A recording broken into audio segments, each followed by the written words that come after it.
Attorney Glenn Chong, sinabihan itong si President Bongbong Marcos na nandaya raw ito nung nakarang eleksyon, kaya ito nanalo.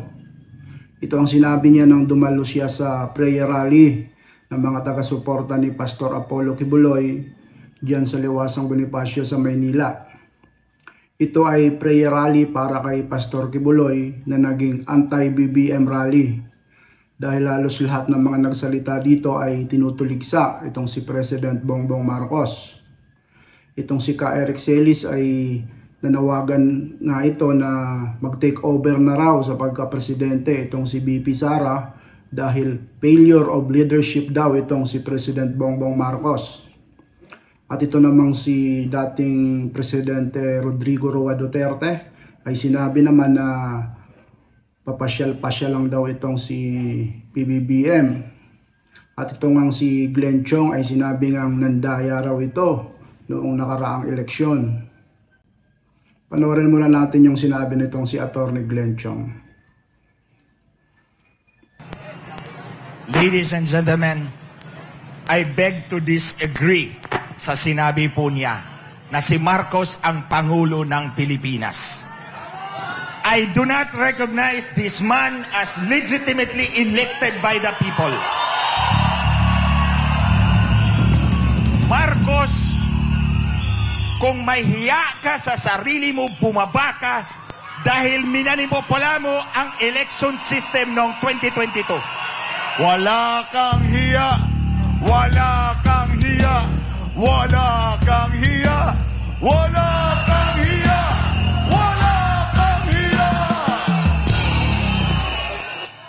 Ulitin ko, Marcos Jr., wala kang moral authority to lead this nation. Dahil minanipula ng asawa mo at ikaw ang Smartmatic election system. At nandun ako nung inamin ng asawa mo na magmi-meeting kayo ng may-ari ng Smartmatic. Nandun daw siya nung magmi-meeting itong si First Lady Liza Araneta Marcos ng Smartmatic. Porket magmi-meeting lang ba, mandadaya na?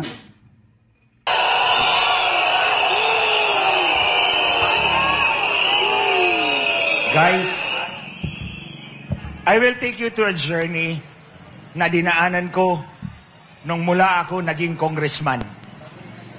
Just quickly lang. Bago pa lang akong naging abogado noon, nung pinatay po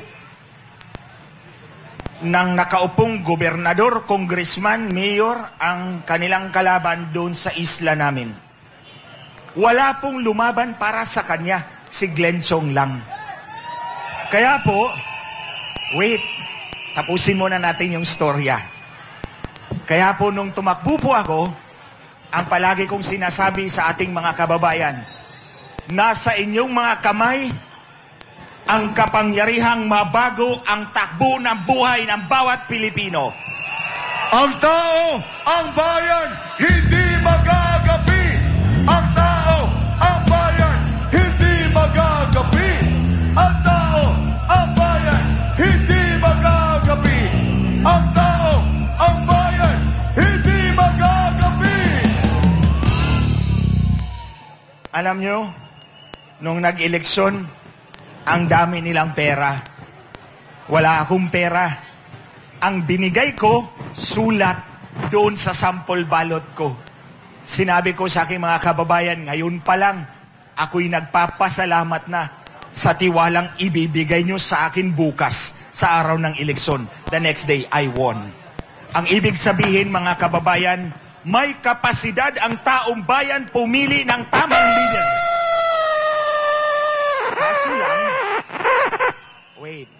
Kaso lang, dumating si Smartmatic at nagorgor ako. Kaya noon, naging kalaban ko si Smartmatic sa loob ng 14 na taon mula 2010 hanggang 2024. Hanggang si Smartmatic ang nagorgor na disqualify, di ba? Okay. Noong 2016,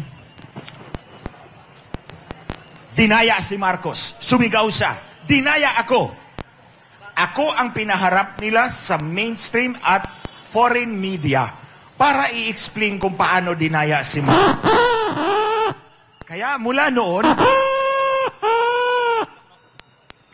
noon, nagtrabaho ako sa kanila. Nagboluntaryo po ako sa kanila sa loob ng 6 na taon. Walang bayad kahit piso. Walang bayad ha, kahit piso. Voluntaryo nga eh. Kaya walang bayad kasi voluntaryo ka eh. Parang naniningil pala itong si Atty. Glenn Chong. Yan, putulin na po muna natin dyan yung pahayag ni Atty. Glenn Chong. Yung isang kababayan natin ay nagsabi na kaya naman daw ito nagkakaganito dahil hindi ito nabigyan ng posisyon sa gobyerno. Dahil kung alam nyo, ito ay dating kakampi ni BBM. At ngayon ay bumabaliktad na dahil hindi nga raw nabigyan ng posisyon. Ewan ko ba naman dito sa ilan nating mga kababayan na sa halip na suportahan ng ating present administration ay sila pa ang tumutuligsa. Nakakalungkot naman isipin na meron tayong mga kababayan na ganito ang mga pag-iisip. Muli po ako si Mr. Seryoso. Thank you for watching and God bless.